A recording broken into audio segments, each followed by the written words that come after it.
Imagine waking up to a room empty without the sight of light, cold without the warmth of a heater going through your home. You forgot to pay your bills on time, now you're going to have a late fee along with the money you need to turn the heater back on so you don't freeze at night. Now with no light and no heater, the little foods you have will go bad. When you think all is going down, you remember the little child clinging to you for warmth. Now you have no idea what to do. My name is Thierry Scareshawk, and I'll be giving a speech on why I believe people in poverty should not have kids. Children across the U.S. have this scenario set as a reality every day in their lives. They are exposed to consequences of poverty and neglect that is inflicted on them. Two researchers from Cornell University in New York conducted a research and found that teenagers ranging from the ages of 15 to 16 that were living in homes with lack of food growing up are 5 times more likely to attempt suicide compared to teenagers that grew up well fed. The problem that is causing this epidemic of children living in poverty is the fact that people are choosing to have children when they don't have the basic necessities to care for them. They lack the resources of a stable home for children to live in, the resources for food, and the stability of a job that can help them pay for childcare and more. Stability within the parents, whether they are resources or a stable mental health, is the most important thing for a child to grow up in a healthy environment. But the issue of this topic comes off as controversial all over social media, which causes the ignorance from the people of society to keep worsening the situation. Ross Thompson, the author of the research article Stress in Child Development, states, "The kinds of stressful experiences that are endemic to families living in poverty can alter children's neurobiology in ways that undermine their health, social competence, and their ability to succeed in school and in life." This can be explained by saying that when children are born into environments where food is fought for, money is scarce, and mental health is not a priority, these children are most likely to have a hard time controlling their emotions in the future, focusing on tasks, and being able to form healthy relationships. During World War II, the German military that occupied the Netherlands blocked off food transports due to strikes by Dutch railway workers supporting the Allied invasion.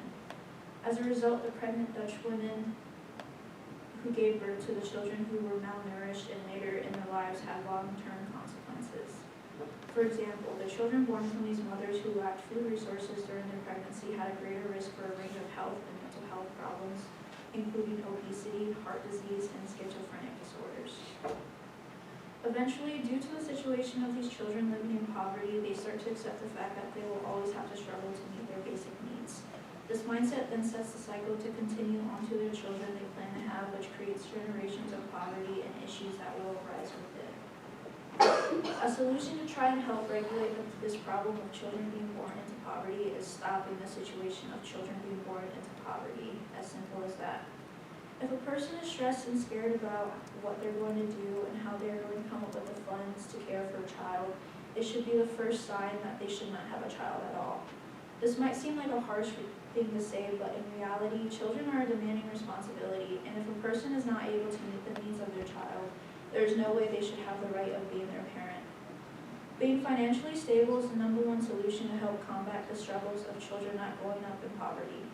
Now, this does not mean the person has to be a millionaire. This simply means the person needs to have the amount of funds to be able to support the child's physical and mental well-being.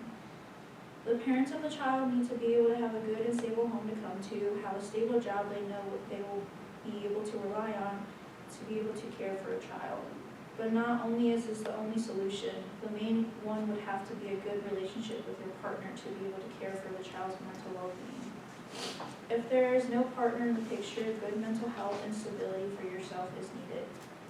I believe this factor is drastically overlooked by people wanting to become parents. High poverty rates can cause the parents of these children to turn to illegal acts to satisfy their needs, which ultimately can lead to violence within the homes. Children are fragile beings. They are sensitive to everything around them. If they grow up in homes that experience domestic violence, neglect, and abuse alongside poverty, this can cause the child to grow up with immense trust issues, not be able to make or keep relationships, and can cause them to become the same thing they saw in their households growing up.